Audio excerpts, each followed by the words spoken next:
qu'il a peut-être oublié de nous transférer quelque chose, ou bien que toi tu estimes être mieux que lui dans le domaine de l'adoration, et tu rajoutes des choses. Ce n'est pas à nous de rajouter dans l'adoration. Si jamais tu as un acte où tu peux faire plus, et que tu veux faire plus, ça c'est autre chose. Mais que le prophète te dit, fais 2 et va dormir, toi tu me dis, je vais faire 6 et je vais aller dormir, qui es-tu? Es-tu mieux que le prophète sallallahu alayhi wa sallam?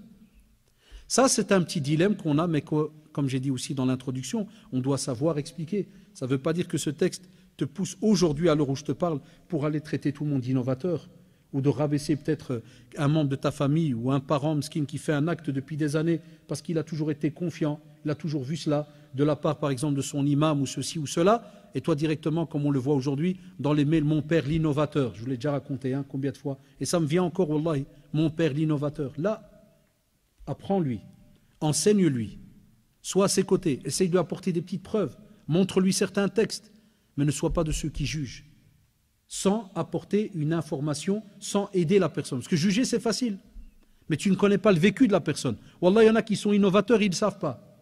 Vous êtes au courant ou pas? Wallah, il est innovateur, mais il ne sait pas.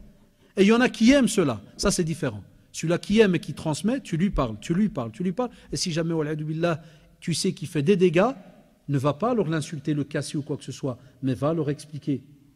Hatta même certains savants, ils ont dit, c'est une des raisons ou causes où médire, faire la médisance devient licite. Parler sur le dos de quelqu'un, on ne peut pas. Mais tu dis, si quelqu'un, wal'adu billah, il innove dans la religion, il fait des trucs catastrophiques dans le domaine de la religion, et tu lui as parlé d'abord, tu l'as prévenu, tu as essayé d'aller aussi en comité, tu lui parles kada, mais que tu as des preuves que c'est justement, attention, que c'est une innovation, que ça ne soit pas une divergence. À ce moment-là, tu peux mettre en garde. Ça, c'est une réalité. C'est seulement que nos jeunes aujourd'hui, ils ont tout mis en garde. Allez, vas-y. Mais il y a des règles.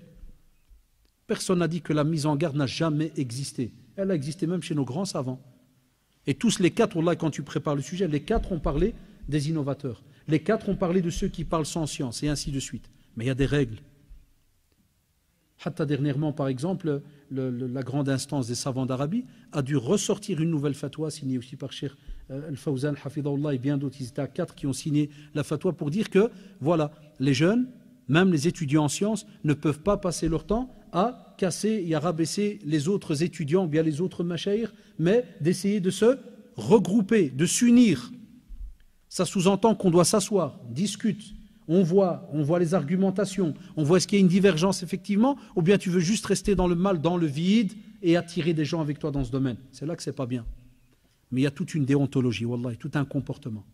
Enfin donc, ya shabab, il dit aussi, je termine 3-4 points et j'ai fini, c'est pour ça c'est les plus petits, c'est que des phrases. Il te dit que la science, il n'y a rien qui équivaut à la science lorsqu'elle est rattachée à la sincérité.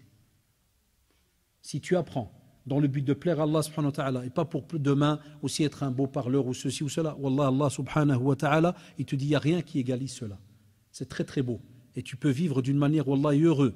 Et il te dit aussi fais en sorte que la crainte d'Allah subhanahu wa ta'ala, la piété, soit ta provision. Et mets tout le temps devant toi le jour du jugement dernier. Et c'est vrai. Quand tu vois le résumé de notre vie, c'est ça. Fais en sorte tous les jours d'avoir la piété, la crainte d'Allah subhanahu wa ta'ala, et en face de toi, l'au-delà, l'akhira. Pourquoi? Parce que le musulman, en avançant, il va vers où? Il va vers ce jugement dernier. Il va vers ce paradis ou bien cet enfer. On sait très bien qu'il va aller au paradis. Mais alors mets des provisions à côté de toi pendant ce voyage. Ne pars pas les mains vides. C'est très très important. Et il dit, aie toujours l'intention d'avoir ce qu'on appelle le bien. Dans ton intention, nuil khair. Soit, aie toujours ce qu'on appelle une bonne intention. Pourquoi? Parce qu'il te dit, tant que tu es quelqu'un qui a des bonnes intentions, il dit, wallah, tu seras toujours quelqu'un qui vivra bien. Quelqu'un qui sera dans le bien. C'est pour cela que vous le savez qu'il est interdit dans notre religion d'avoir ce qu'on appelle su'dhan, les faux soupçons, parce que c'est mensongère. Yakum, on nous met en garde. Inna ba'da dhanni ithm. Vous savez, les faux soupçons là, toujours dans le doute kada. Et toujours ce qu'on appelle un bon soupçon sur les autres. Nous, on vit des fois stressé, embêté vis-à-vis des gens parce qu'on part toujours des fois avec un esprit négatif. On part toujours avec un regard où on se dit celui-là, c'est pas normal. Celui-là, manhafshini, celui-là, kada. Et à la fin, il y a qui est bon? Il y a que toi, c'est tout. Là, vous voyez, donc on a quand même, un tas de règles, un tas de sagesse. فنرجو من الله سبحانه وتعالى أن يتقبل منا أعمالنا. اللهم اهد شبابنا، اللهم اهد شبابنا، اللهم ألف بين قلوبنا، اللهم ألف بين قلوبنا، اللهم وفقنا لما تحبه وترضاه، اللهم وفقنا لما تحبه وترضاه، اللهم سدد خطانا، اللهم سدد خطانا، اللهم ارحم مشايخنا، اللهم ارحم مشايخنا وارحم من ربانا، اللهم ارحم والدينا وارحم من ربانا. ربنا آتنا في الدنيا حسنة وفي الآخرة حسنة وقنا عذاب النار. سبحانك اللهم وبحمدك، نشهد أن لا إله إلا أنت، أستغفرك وأتوب إليك. سبحان ربك رب العزة عما يصفون وسلام على المرسلين والحمد لله رب العالمين.